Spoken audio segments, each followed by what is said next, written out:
வணக்கம். டிஎன்பிஎஸ்சி எக்ஸாம்ஸ்க்கு படிச்சுக்கிட்டு இருக்கிற பசங்களுக்கு மத்தியில் ஒரு அலையடிச்சு ஓஞ்ச மாதிரியான ஒரு ஃபீல் கடந்த 2 நாளா. ஒரு பெரிய சுனாமி அடிச்சதுக்கு அப்புறம் எப்படி ஒரு அமைதி இருக்குமோ அது மாதிரி ஒரு பெரிய அலையோ ஒரு ஒரு இயற்கை ஒரு சீற்றமோ நடந்ததுக்கு அப்புறம் எப்படி ஒரு பதட்டமும் பரபரப்பும் எல்லாருக்கும் வந்து அதுக்கப்புறம் அந்த சூழ்நிலை சுமூகமானதுக்கு அப்புறம் எப்படி மனம் கொஞ்சம் ஒரு மாதிரி செட்டில் ஆகுமோ அப்படிங்கிற ஒரு மனநிலை தான் நமக்கு இன்னைக்கு இருக்கு இந்த 2 நாள்ல. ஏன்னா நமக்கு ஒரு பக்கம் குரூப் 2 ஓடில ஒரு 29 வேகன்சிஸ் இன்னும் ஃபில்லப் ஆகாம இருக்கு அப்படிங்கிறப்ப அதுக்கு ஃபேஸ் 3 நடத்தி நமக்கு பண்ணுவாங்களா, ஃபேஸ் 3 நடத்துவாங்களா, நடத்த மாட்டாங்களா, ஃபேஸ் 3க்கான வாய்ப்பு இல்ல அப்படிங்கிறது தெரிஞ்சதுக்கு அப்புறம் அந்த 29 வேகன்சிஸ் என்ன பண்ணுவாங்க, பேக்லாக்ல கொண்டுட்டு போவாங்களா, இல்ல குரூப் டிஏல இருக்கிறவங்களுக்கு வாய்ப்பு கொடுப்பாங்களா அப்படிங்கிற ஒரு கேள்வி இருந்துச்சு. ஸோ இந்த இடத்துல நம்ம நோட்டீஸ் பண்ண வேண்டிய ஒரு விஷயம் என்ன அப்படின்னா, குரூப் 2 ஓடிக்கு இவங்க வந்து 161 போஸ்ட்டுக்கு மொத்தமா ஸ்டார்டிங்ல 483 பேரை வந்து செலக்ட் பண்ணியிருந்தாங்க. 161 போஸ்ட்டுக்கு மொத்தம் 483 பேரை செலக்ட் பண்ணியிருந்தாங்க. அந்த 483 பேரை செலக்ட் பண்ணி இதுல ஃபேஸ் 1ல ஒரு செட் ஆஃப் பீப்புள் எடுத்தாங்க, ஃபேஸ் 2ல ஒரு செட் ஆஃப் பீப்புள் எடுத்தாங்க. ஸோ ஃபேஸ் 1ல எடுத்ததுக்கும் ஃபேஸ் 2ல எடுத்ததுக்கும் நடுவில் அரௌண்ட் இதுல ஒரு 310 பேர் எடுத்தாங்க, இதுல ஒரு அரௌண்ட் 100 பேர் எடுத்தாங்க. ஸோ 410 பேர் எடுத்தாச்சு, ஆல்ரெடி எடுத்தாச்சு. ஸோ மீதி இருக்கிறது இங்க ஒரு 70 பேர் தான். அப்ப இந்த 70 பேரை வச்சு ஃபேஸ் 3 நடத்தினா இந்த 29 வேகன்சிஸை ஃபில்லப் ஆகுமா அப்படின்னா கண்டிப்பா ஆகிறதுக்கு வாய்ப்பு இல்லை, ஆகாது அப்படிங்கிற ஒரு நிலைமை வர்றப்ப நார்மலா சோசியல் மீடியால மத்த பக்கம் எல்லா பக்கமுமே ஒரு ஒரு ஆப்ஷன் என்ன கேட்டாங்கன்னா, இந்த போஸ்ட்டை எங்களுக்கு கொடுங்க, எடுக்கிறதுக்கு நாங்க தயாரா இருக்கிறோம், ஏன் எடுக்காத பில்லிங் இல்லாத அந்த 4 பேருக்கு வச்சுக்கிட்டு ஏன் நீங்க போராடுறீங்க அப்படிங்கிற ஒரு ஒரு விஷயம் வந்து ஒரு அப்பீலாவே மாறுச்சு. டிஎன்பிஎஸ்சி சைட்ல அந்த அந்த விஷயம் போயிருக்கு. அப்ப இதுல என்ன இருக்குன்னா, ஏன் குரூப் 2 ஓடில இருக்கிறவங்க அந்த போஸ்ட்டை எடுக்க மாட்டாங்க, ஏன் அவங்களால ஏன் வேகன்சி போச்சு அப்படின்னா, ஒரு பக்கம் அந்த போஸ்டிங் இல்லனாலும் நமக்கு கண்டிப்பா குரூப் 2ஏல நமக்கு ஒரு வேலை கிடைக்கும் அப்படிங்கிற ஸ்டேஜ்ல இருக்கிற ஒரு குரூப். இன்னொரு ஸ்டேஜ்ல குரூப் 2ஏல தான் நம்ம கண்டிப்பா வருவோம், ஆனா நமக்கு உறுதியா கிடைக்குமா கிடைக்காதா அப்படிங்கிற விஷயம் நமக்கு தெரியல அப்படிங்கிற ஸ்டேஜ்ல இருக்கிறது ஒரு பக்கம். அது நம்ம கிராமத்துல சொல்லுவாங்க ஒரு பக்கம், ஒருத்தனுக்கு பசி ஏப்பம், ஒருத்தனுக்கு புளி ஏப்பம் அப்படின்னு. ஸோ குரூப் 2 ஓடில இருக்கிற ஆட்கள் புளி ஏப்பத்துல இருந்தாங்க, சாப்பிட்டு அதிகமா சாப்பிட்டு என்ன பண்றதுன்னு தெரியாம ஏப்பம் விட்டுட்டு இருந்தாங்க. குரூப் 2ஏல இருக்கிறவங்க பசியேப்பத்தோடு இருந்தாங்க. ஸோ பசியேப்பத்துக்காரனுக்கும் புளியேப்பத்துக்காரனுக்கும் இருக்கிற வித்தியாசம் தான் இன்னைக்கு குரூப் 2ஏக்கும் குரூப் 2 ஓடியில் இருக்கிறவங்களுக்கு இருந்துச்சு. அப்போ குரூப் 2ஏல இருக்கிறவங்க சைட்ல இருந்து என்ன நமக்கு ஒரு அப்பீல் இருந்துச்சு அப்படின்னா, நாங்க இந்த போஸ்ட்டை எடுத்துக்கிறோம், எடுத்துக்கிறதுக்கு தயாரா இருக்கிறோம், ஆனா எங்களுக்கு அந்த ஆப்ஷனை கொடுக்க மாட்டேங்கிறாங்களே, நாங்க என்ன செய்யறது அப்படிங்கிறப்ப அப்ப டிஎன்பிஎஸ்சி இப்படி ஒரு அஸ்திரத்தை எடுக்கிறாங்க. ஃபேஸ் 3ல நம்ம இந்த விஷயத்த நம்ம ஃபில்அப் பண்ணிடலாம், ஃபேஸ் 3 நடத்திடலாம் அப்படிங்கிற ஒரு விஷயத்த அவங்க வந்து ஹேண்டில் பண்றாங்க. அப்படி அந்த ஃபேஸ் 3 எடுக்கணும் அப்படிங்கிறப்ப அவங்க செஞ்ச ஒரே ஒரு விஷயம் என்ன பண்ணிருக்கலாம் அப்படின்னா, நமக்கு மொத்தமா இருக்கிறது 29 வேகன்சி தான். அந்த 29 வேகன்சிஸ்க்கு நமக்கு இன்டர்வியூ கூப்பிடுறப்போ 1:2 கூப்பிடலாம், ஆர் 1:3 கூப்பிடலாம். அப்ப இந்த 1:2 1:3ங்கிறப்ப அரௌண்ட் நமக்கு தேவை வந்து ஒரு 120ல இருந்து ஒரு 150 பேர் தான் நமக்கு தேவைப்படுறாங்க.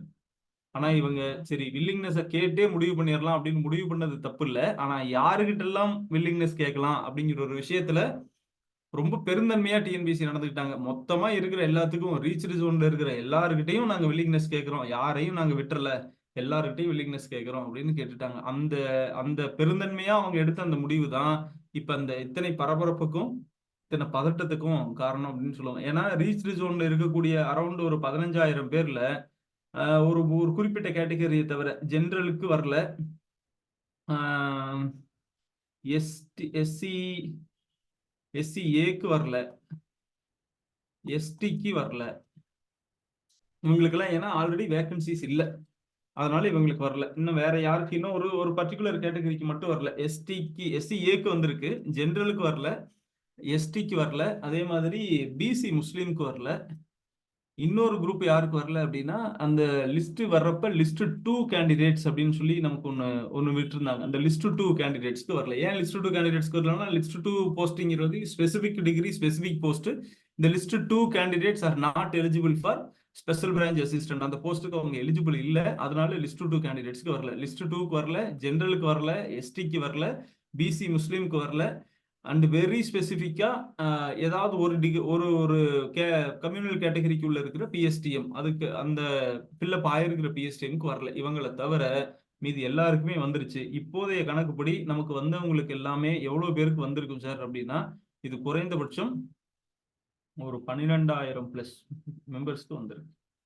அப்ப வெறும் 29 போஸ்ட்டை ஃபில்அப் பண்றதுக்கு இந்த 12,000 பேருக்கும் நீங்க வில்லிங்னஸ் கேட்டு இந்த 12,000 பேர்ல இவங்க எல்லாருக்குமே இந்த 12,000 பேருக்கு என்ன ஒரு ஹோப் உருவாயிருச்சுன்னா, இந்த மெயில பார்த்த உடனே நம்ம கிட்ட வேலை வேணுமா வேண்டாமான்னு கேட்கறாங்க. நம்ம வில்லிங்னஸ் கொடுத்துருவோம், கண்டிப்பா நமக்கு வேலை கிடைச்சிரும் அப்படிங்கிற ஒரு நம்பிக்கை வந்துச்சு. அப்ப அந்த நம்பிக்கைக்கு நடுவுல அந்த நம்பிக்கை இல்ல, நம்ம டாப்பரா கன்சிடர் பண்ணி டாப்ல இருக்கிற 200 பேருக்கு அவங்க அனுப்பல, மொத்தமா எல்லாருக்கும் அனுப்பிட்டாங்க அப்படின்னு தெரிஞ்சதுக்கு அப்புறம் இப்ப அடுத்த குழப்பம் என்ன அப்படின்னா, நாம இந்த வில்லிங்னஸ் ஃபார்ம்ல என்ன கொடுக்கிறது? எஸ் கொடுக்கிறதா இல்ல நோ கொடுக்கிறதா? இந்த ரெண்டுக்கு நடுவுல எஸ் கொடுத்தா என்ன ஆகும், நோ கொடுத்தா என்ன ஆகும் அப்படிங்கிற ஒரு விஷயம் வந்துருச்சு. ஏன்னா இது 23ஆம் தேதி 23/3/2024 12 PM இந்த போஸ்ட் போறதுக்கு உங்களுக்கு விருப்பம் இருக்கா விருப்பம் இல்லையா அப்படிங்கிற அந்த ஃபார்மை ஃபில்அப் பண்ண சொல்லியிருக்காங்க. கிளியர்? ஸோ இந்த விஷயத்துல அப்ப நம்ம இன்னைக்கு நம்ம அந்த ஃபார்மை ஃபில்அப் பண்ணிடணும். அதுதான் நம்ம கிட்ட இருக்கிற ஒரு ஆப்ஷன். எஸ் கொடுக்கணும் இல்ல நோ கொடுக்கணும். உங்களுக்கு ரொம்ப கிளியரா இந்த விஷயத்துல ஒரு ஸ்டாண்ட் எடுங்க. இன்னும் இந்த விஷயத்தை எடுத்துட்டு இன்னொரு 2 நாளைக்கு எஸ் கொடுக்கலாமா நோ கொடுக்கலாமா இது என்ன செய்யலாம் அப்படிங்கிற அடுத்த தர்க்கமோ அடுத்த விவாதமோ அடுத்த தேவையில்லாத குழப்பமோலாம் எதுவும் வேண்டாம். அவங்க டிஎன்பிஎஸ்சி கொடுத்துருக்கிற நோட்டிபிகேஷன்லயே ரொம்ப கிளியரா ஒரு விஷயம் சொல்லியிருக்காங்க. நீங்க ஒருவேளை எஸ் கொடுக்குறீங்க, எஸ் கொடுத்ததுக்கு அப்புறம் உங்களுக்கு இன்டர்வியூ கால்ஃபர் வரல. ஏன்னா அவங்க எடுக்க போறது 29 போஸ்ட்டுக்கு தான் ஆள் எடுக்க போறாங்க. இப்ப இதுல என்னன்னா நீங்க எஸ் கொடுக்குற எல்லாருமே நீங்க குரூப் டிஏல எந்த ரேங்க்ல இருக்கீங்க, நீங்க டாப்பர் அவங்க எப்படி இருந்தாலும் எடுக்க போறது என்ன, ரெஸ்பெக்டிவ் கம்யூனல் கேட்டகரியில் இருக்கக்கூடிய டாப்பர்ஸ் எடுக்க போறாங்க. ஒரு 200 பேர் எடுக்கிறாங்கன்னு வச்சுக்கோங்க. 200 பேர்னா அந்த டாப் 200 பேர் தான் எடுப்பாங்க. அப்ப இந்த டாப் 200 பேர் எங்க இருந்து வருவாங்க? ஆல்ரெடி 483 பேர் இருக்காங்க. அதுல ஒரு 410 பேர் ஆல்ரெடி இன்டர்வியூ அட்டன் பண்ணிட்டாங்க. அவங்க எல்லாம் நான் வில்லிங் கொடுத்துட்டாங்க. அப்ப மீதி இதுல ஒரு 70 பேர் இருக்காங்க. வெளியில இருந்து இன்னொரு 200 பேர் எடுத்தா கூட வெளியில இருந்து இனி ஒரு 130 பேரை தான் எடுப்பாங்க. அப்ப இந்த வெளியில இருந்து டாப் 130 தான் அவங்களோட ப்ரையாரிட்டி. ஆனா இந்த டாப் 130ல நீங்க இருக்கீங்களா இல்லையா அப்படிங்கிற விஷயம் தெரியாது. ஏன்னா குரூப் ஏக்கு இப்ப நமக்கு ரேங்க் லிஸ்ட் நம்ம கிட்ட இல்ல, மார்க் லிஸ்ட் நம்ம கிட்ட இல்ல. அதனால நம்ம டாப்பர்ல இருக்கிறோமா இல்ல ரொம்ப லோல இருக்கிறோமா மிடில்ல இருக்கிறோமா நமக்கு எதுவும் தெரியாது. அப்ப நமக்கு இந்த 130 பேரை தான் எடுக்க போறாங்க. நீங்க 12,000 பேருமே ஆமா எஸ்ன்னு சொல்லி வில்லிங் கொடுத்துட்டீங்க. அப்ப அவங்க டிஎன்பிஎஸ்சி என்ன சொல்றாங்க, நீங்க வில்லிங் கொடுத்துட்டீங்க ஆனா நீங்க ஓரல் டெஸ்ட்டுக்கு நீங்க அழைக்கப்படவில்லை அப்படின்னாலும் உங்களுக்கு கவலை இல்லை, நீங்க வந்து குரூப் 2 போஸ்டிங் எடுத்துக்கலாம். Point number 1. ரெண்டாவது, உங்களுக்கு விருப்பம் இல்லை அப்படின்னா நீங்க நோ கொடுங்க. இல்ல நீங்க எதுவுமே கொடுக்காம விட்டீங்கனாலும் அதை நாங்க நோன்னு கன்சிடர் பண்ணிக்கிறோம் அப்படிங்கிற விஷயத்த கிளியரா சொல்லியிருக்கிறாங்க. அதனால இந்த வில்லிங்ல கொடுத்துட்டு நம்ம எஸ் கொடுக்கலாமா நோ கொடுக்கலாமா அப்படிங்கிறத பெரிய ஆசிலேஷன்லாம் வேண்டாம். ஏன்னா நீங்க குரூப் டிஏல கீழேயா மேலேங்கிறது உங்களுக்கு தெரியாது, உங்க ரேங்க் என்னன்னு தெரியாது. ஸோ நம்ம சேஃபா இருந்துக்குவோம், ஒருவேளை நம்ம டாப்பரா கூட இருக்கலாம். அப்படி டாப்பரா இருக்கும் பட்சத்துல நமக்கு இந்த வேலை கிடைச்சது அப்படின்னாலும் நம்ம போறதுக்கு நான் தயார். ஏன்னா உண்மையிலேயே குரூப் 2A போஸ்ட்ல இருக்கிறதுலேயே நல்ல சேலரி கொடுக்கக்கூடிய ஒரு போஸ்ட். இது ஃபர்ஸ்ட் மந்த் சேலரி 55,000 பிளஸ் கொடுக்கக்கூடிய ஒரு சேலரி ஒரு போஸ்ட் வந்து இந்த போஸ்ட் தான். ஸோ ஒரு நல்ல போஸ்ட். அப்ப இந்த போஸ்ட்டுக்கு பரவாயில்ல, நான் வந்து இந்த போஸ்ட் இப்போதைக்கு நான் எடுத்துக்கிறேன், எனக்கு ஒரு ஹோப் கிடைக்கும். இல்ல எனக்கு இந்த டிபார்ட்மெண்ட் ஒர்க் பண்றதுக்கு உண்மையிலேயே நிறைய பேர் போலீஸ் டிபார்ட்மெண்ட்டுக்குள்ள ஒர்க் பண்ணணும் அப்படிங்கிறதுல ரொம்ப பேர் விருப்பமா இருக்கிறாங்க. அவங்களுக்கு அந்த மாதிரி ஏதாவது ஒரு சின்ன ஆசையாவது இந்த வேலையில செய்யலாம் அப்படிங்கிற ஆசை இருக்கு அப்படின்னா நீங்க தாராளமா எஸ் கொடுத்துருங்க. இல்ல இது எனக்கு கொடுத்தா கூட வேணாம் சார், நான் குரூப் டிஏல எனக்கு என்ன ரேங்க் வந்தாலும் பரவாயில்ல, நான் ரேங்க்ல வரப்ப எனக்கு நல்ல ரேங்க் இருந்தா நான் எடுத்துக்க போறேன். ஆனா எனக்கு கண்டிப்பா எனக்கு சில காரணங்களால எனக்கு இந்த டிபார்ட்மெண்ட்ல என்னால ஒர்க் பண்ண முடியாது, என்னால இதை ஹேண்டில் பண்ணிக்க முடியாது, எனக்கு இது வேண்டாம் அப்படின்னு உங்களுக்கு மனசுல தோணுது அப்படின்னா நோ கொடுத்துருங்க. இல்ல எனக்கு அதெல்லாம் முடிவே பண்ண முடியல சார், நான் நோ கொடுக்குறேன், எனக்கு அந்த அளவுக்குலாம் எனக்கு கட்ஸ் இல்லை, எனக்கு ஒரு வர வேலையை எனக்கு வேண்டான்னு சொல்ற அளவுக்குலாம் தைரியம் இல்லை. அப்புறம் அது பின்னாடி ஐயோ அப்ப நம்ம கொடுத்துருந்தா நம்ம பாஸ் ஆயிருப்போமோ, நமக்கு அந்த வேலை கிடைச்சிருக்குமோ அப்படிங்கிற எனக்கு ஒரு ஒரு உறுத்தல் இருந்துகிட்டே இருக்கும். அப்படிங்கிற டபுள் மைண்டடா இருக்கிறீங்க அப்படின்னா எதுவும் யோசிக்க வேண்டாம், டக்குன்னு எஸ் அப்படிங்கிறத கொடுத்துட்டு வேலையை முடிச்சிருங்க. ஸோ வேலை கொடுக்குறாங்க கொடுக்கல எப்பவுமே என்னன்னா, நீங்க எஸ் கொடுத்து டிஎன்பிஎஸ்சி உங்களை இன்டர்வியூக்கே கூப்பிடாம உங்களுக்கு அந்த வேலை கிடைக்காம போனா உங்க மனசு அடிச்சுக்காது. ஆனா நீங்க எஸ் கொடுக்காம நீங்க நோ கொடுத்து உடனே நாளைக்கு என்ன தோணும் தெரியுமா, ஒரு வேலை நம்ம அன்னைக்கு எஸ் கொடுத்திருந்தா இது எந்த ஸ்டேஜ்லனா ஒருவேளை குரூப் 2Aலையும் நமக்கு ஏதாவது ஒரு போஸ்ட் கிடைக்கல, அப்படி கிடைக்காதப்ப மனசு என்ன தெரியுமா சொல்லும், அன்னைக்கு எஸ் கொடுத்துருந்தோம்னா மேபி நமக்கு அதுல ஒரு வேலை கிடைச்சிருக்கும், நம்ம அதையும் விட்டுட்டோம், தப்பா முடிவு எடுத்துட்டோம் அப்படின்னு. அதனால நான் பெட்டர் ஆப்ஷன் உங்களுக்கு நான் சஜஸ்ட் பண்றது எஸ் கொடுத்துருங்க. உங்களுக்கு ஒரு துளியாவது அந்த டிபார்ட்மெண்ட்ல வேலை செய்யறதுக்கு விருப்பம் இருக்கு அப்படின்னா தைரியமா எஸ் கொடுத்துருங்க. ஒரே ஒரு கேட்டகரி மட்டும்தான், எனக்கு எந்த காரணத்தை கொண்டும் நான் ஏதோ ஒரு காரணங்களால், நீங்க என்னவோ ஒரு சில விஷயங்கள் வச்சிருப்பீங்க, உங்களுக்கு ஒரு மைண்ட் பிளாக் இருக்கு, எனக்கு எந்த காரணத்தை கொண்டும் நான் வேலை கிடைச்சாலும் சரி கிடைக்கலாலும் சரி எனக்கு இந்த வேலை வேண்டாம் சார் அப்படிங்கிறவங்க மட்டும் நோ கொடுங்க. இல்ல நீங்க எதுவுமே கொடுக்கவும் வேண்டாம், எதுவும் கொடுக்கலனாலும் அது நோ தான். அதை தாண்டி அந்த ஒரு செட்டு மட்டும் இல்லாம எப்படி இருந்தாலும் எனக்கு வேண்டாம் அப்படிங்கிற ஸ்டேஜ்ல இருக்கிறவங்கள தவிர மீதி இருக்கிறவங்க எல்லாரும் டக்குன்னு ஒரு எஸ் கொடுத்துட்டு அடுத்த வேலையை பாருங்க. காலம் பொன் போன்றது, அதை வேஸ்ட் பண்ணிக்கிட்டு இதுக்கே இன்னொரு 3 நாளைக்கு ஆராய்ச்சி எல்லாம் பண்ணிட்டு இருக்க வேண்டாம். ஸோ எஸ் கொடுத்துட்டு வேலையை பாருங்க. எப்படி இருந்தாலும் அவங்க டாப்ல இருக்கிற அடுத்த ஒரு 100 110 பேர், 130ங்கிறதுலாம் நான் அதிகம், அடுத்தது டாப்ல இருக்கிற ஒரு 100 பேர் தான் கூப்பிட போறாங்க. அந்த 100 பேர்ல இருந்து ஒரு இன்டர்வியூ நடக்கும், 1 or 2 daysல நடக்கும். நடந்து முடிஞ்சதுக்கு அப்புறம் அவங்களுக்கு கவுன்சிலிங் நடத்திடுவாங்க. ஸோ எப்பாடுபட்டாவது அவங்க இந்த இதுல 29 வேகன்சிஸை ஃபில்அப் பண்ணிடுவாங்க. அண்ட் தென் அதுக்கப்புறம் தான் நமக்கு குரூப் 2A ரேங்க் லிஸ்ட் வரும். ஏப்ரல் 2nd வீக் அப்படிங்கிறத சொல்லியிருக்காங்க. ஸோ குறைந்தபட்சம் இன்னும் நம்ம கையில 3 weeks we have to wait. அப்ப அந்த பீரியட் வரைக்கும் என்ன பண்ணிட்டு இருக்கலாம் சார்? தினம் தினம் உட்காந்துட்டு இதே புலம்பிட்டு இருக்கலாமா அப்படின்னா தயவு செஞ்சு அதெல்லாம் விட்டுருங்க. எப்பவுமே நான் சொல்ற ஒரே ஒரு விஷயம் தான், உங்க கட்டுப்பாட்டை மீறி போன ஒரு விஷயத்துக்காக திரும்ப திரும்ப உட்காந்துட்டு அதுக்காகவே வருத்தப்பட்டுக்கிட்டு இருக்கிறது அப்படிங்கிறது எந்த வகையிலையும் ஒரு வெற்றியாளர் செய்யக்கூடிய காரியம் அல்ல. ஒரு வெற்றியாளன் அப்படிங்கிறவன் ஒரு போர் முனையில் நிற்கிற போர் வீரன் மாதிரி இருக்கணும். வெற்றியோ இழப்போ களத்துக்கு வந்துட்டோம், போரை சந்திக்க துணிச்சிட்டோம், போரை முடிச்சிட்டோம். முடிவு அப்படிங்கிறது நம்ம கையில இல்லை. என்ன முடிவா இருந்தாலும் அது அது நம்ம ஏத்துக்க தான் போறோம். வெற்றியோ தோல்வியோ வீரன் வீரன் தான், போர்க்களம் போர்க்களம் தான். வரலாற்றில் எப்பவுமே களத்துல இறங்கி சண்டை போட்டவனுக்கு இடம் இருக்குது, அதுல ஜெயிச்சவனுக்கு இடம் இருக்கு, தோத்தவனுக்கு இடம் இருக்கு. ஆனா வெளியில நின்று வேடிக்கை பார்த்தவனுக்கு இடமே இல்லை. அதனால நீங்க வெளியில நின்று வேடிக்கை பார்க்கல, களத்துக்கு வந்துட்டீங்க, நீங்க ஃபைட் பண்ணிட்டீங்க, உங்களோட பெஸ்ட்டை கொடுத்துட்டீங்க. இதுல மாற்றக்கூடிய விஷயங்கள் எதுவுமே இல்லை.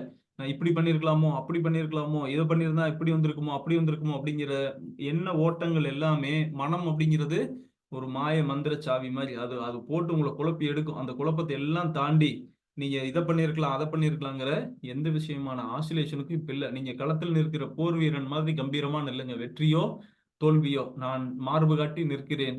அது அது வெற்றிக்கான புகழ் மாலையா இருந்தாலும் சரி, இல்ல என் நெஞ்சில் குத்துகிற அந்த விழுப்புண்ணா இருந்து நான் வீழ்ந்தாலும் சரி, ஆனா இந்த போர்க்களத்துல நான் நிக்கிறேன், நான் ஏத்துக்கிறேன், என்ன வந்தாலும் நான் ஏத்துக்கிறேன் அப்படிங்கிற அந்த மனநிலையோட தான் இருக்கணும். மன உறுதி ஒரு துளியும் கலங்க கூடாது. ஏன்னா ஒருவேளை நமக்கு இந்த லிஸ்ட்ல வரலைனாலும் நான் சொல்ற ஒரு வார்த்தையை மைண்ட்ல வச்சுக்கோங்க, நாம் இந்த களத்தை இழந்திருக்கிறோம், போரை அல்ல அப்படிங்கிற ஒரு விஷயத்தை மட்டும் மைண்ட்ல வச்சுக்கோங்க. இன்னைத்த ஃபீல்டு இந்த எக்ஸாம் நமக்கு சரியா வரல, அதுக்காக இந்த போரே நம்ம இழந்துட்டோம்னு இல்லை. அடுத்து மறுபடியும் ஒரு போர் வரும், மறுபடியும் அந்த களம் கிடைக்கும், மறுபடியும் நம்ம களம் காணுவோம், வெற்றி சூடுவோம் அப்படிங்கிற மனநிலையில மட்டும் இருங்க. ஸோ இந்த நடுவுல ஒரு மாதிரி அமைதியா இருந்தோம். இதுக்கு நடுவுல என்னாச்சு அப்படின்னா, இந்த கடல்ல நடுக்கடல்ல தத்தளிச்சுட்டு இருக்கிற ஒரு படகுக்கோ கப்பலுக்கோ தூரத்துல எங்கேயாவது ஒரு துளி ஒளி கிடைச்சது அப்படின்னா திடீர்னு கப்பல்ல இருக்கிற எல்லாருக்கும் ஒரு பெரிய உற்சாகமும் ஒரு பரபரப்பும் தொற்றிக்கும்ல, அது மாதிரியான ஒரு விஷயமா இது மாறிடுச்சு. என்ன நடக்கும் என்ன நடக்கும் அடுத்தது எப்போ வரும் அப்படின்னு காத்துட்டு இருந்த சமயத்துல இவங்க வந்து ஒரு ஒரு மெயில், இந்த மாதிரி ஒரு போஸ்ட்டுக்கு உங்களை செலக்ட் பண்றோம், நீங்க உங்களுக்கு வில்லிங் இருக்கா, எஸ் ஆர் நோவா அப்படின்னு கொடுங்க அப்படிங்கிறப்ப அது கொடுத்த அந்த சந்தோஷமும், அது கொடுத்த அந்த பரபரப்பும், அது கொடுத்த அந்த பரவசத்தையும் உண்மையிலேயே நீங்க அனுபவிச்சவங்களுக்கு தான் தெரியும். அது அவ்வளவு நம்பிக்கையை கொடுத்த ஒரு விஷயம், ஒரு நம்பிக்கையை ஒளி கொடுத்த விஷயம். சடனா அது திடீர்னு அப்படியே நீர்க்குமிழி மாதிரி 2 நாள்ல இல்ல, இது சராசரியா எல்லாருக்கும் செஞ்ச ஒரு விஷயம் தான் அப்படிங்கிறப்ப எகைன் நம்ம எங்க இருக்கிறோம், மறுபடியும் ஆரம்பிச்ச இடத்துலயே தான் நிக்கிறோம்.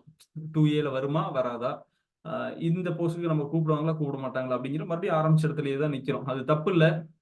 இது இன்னைக்கு ஒரு விஷயம் மனசுல வச்சுக்கோங்க, இன்னைக்கு வெற்றியாளர்களாக இருக்கக்கூடிய அரசு அதிகாரிகளாக இருக்கக்கூடிய எல்லாருமே இதே மாதிரியான பல ஃபேஸ, இதே மாதிரியான பல ஸ்ட்ரகிள கடந்து தான் இன்னைக்கு வந்திருக்கிறாங்க.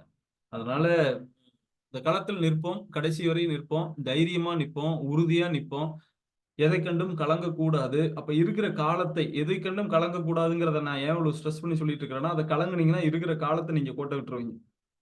இதை கலங்குறதுக்கெல்லாம் ஒண்ணும் இல்ல.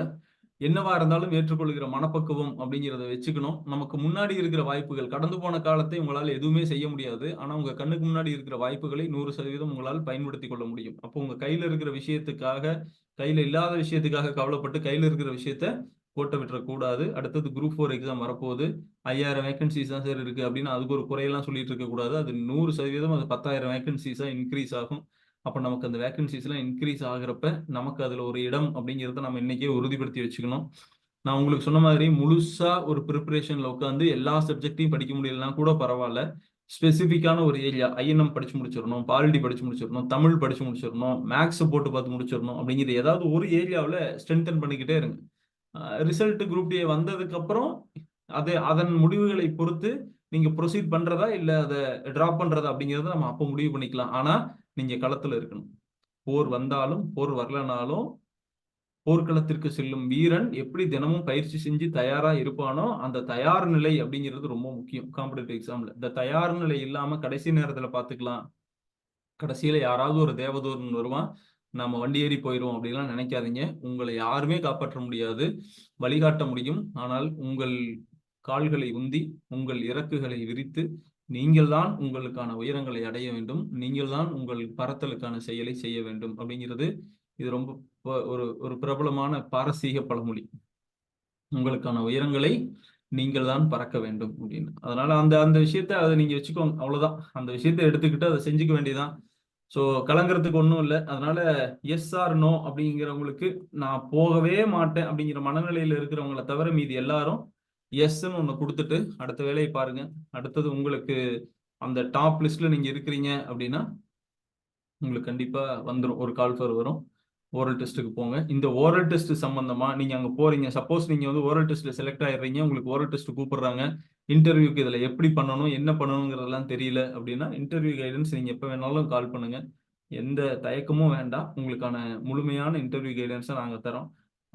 ரொம்ப ப்ராப்பரா போங்க. அது குரூப் 1 ஆகட்டும், குரூப் 2 ஆகட்டும், எந்த இன்டர்வியூவா இருந்தாலும் உங்களுக்கான இன்டர்வியூ கைடன்ஸை கம்ப்ளீட்டா நாங்க உங்களுக்கு ப்ரொவைட் பண்றோம். கவலைப்படாம போங்க, உங்கள் வெற்றிக்கு நாங்க உறுதுணையா இருக்கிறோம். நீங்கள் இழந்துவிடக் கூடாதது உங்கள் மனதையும் நம்பிக்கையையும், அவ்வளவுதான். ஸோ அதை மட்டும் உறுதியா வச்சுக்கிட்டீங்க அப்படின்னா நீங்கள் எட்டிய உயரங்களை எல்லாம் உங்களால் நிச்சயமாக அடைந்து விட முடியும். வாழ்த்துக்கள்.